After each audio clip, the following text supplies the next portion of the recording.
This is the most twisted serial murder case I've ever seen. Even seasoned psychopaths feel inadequate after watching it. The killer specifically targets attractive women, most of whom wear red clothing. Over 2 decades, he brutally murdered dozens, the oldest victim being 71 years old, and the youngest a mere 9 years old. What's even more terrifying is, this film is based on a real Korean case. Even by the film's release, police had found no leads. The killer exclusively struck on rainy days, and clues were washed away by the downpours. Desperate to save his career, the police chief orchestrated a rain day sting operation. He had an attractive female officer wear red clothing and walk alone through the pitch-black wilderness. Detective Mike lurked in the shadows, watching her every move intently, waiting for the killer to take the bait. Jack and his partner disguised themselves as passers-by, covertly protecting their female colleague's safety. But as the rain grew heavier, they sought shelter inside a cabin. 2 schoolgirls then ran in to escape the downpour. Mike warned them, "This is a dangerous time. Try to get home as soon as possible after school." Upon learning they were police, one girl claimed that a suspicious man lived behind the school hill. He always hid beneath the restroom, stabbing girls when they weren't looking. Compared to the murderer,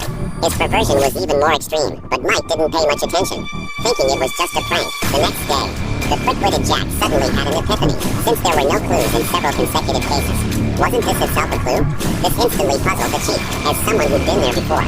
Jack reasoned, struggles inevitably occur during multiple murders, so the killer must have left body hair. Yet at these crime scenes, they hadn't found a single strand. Couldn't this prove conclusively that the killer was completely hairless?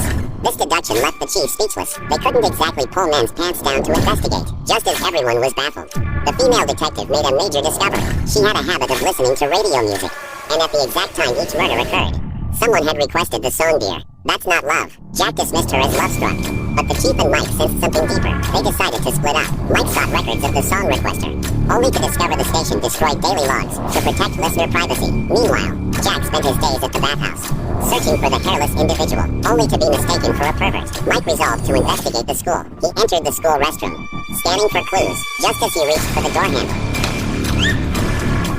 The woman turned out to be a schoolteacher, initially mistaking Mike for a pervert, and gave him a stern lecture. She then told him to go search the mountains, where a woman lived acting crazy all day, and made strange noises late at night. Hearing this, Mike immediately found the woman, but before he could ask anything, he scared her so badly she rushed back inside. Her mind seemed traumatized, and Mike also saw red clothes hanging there.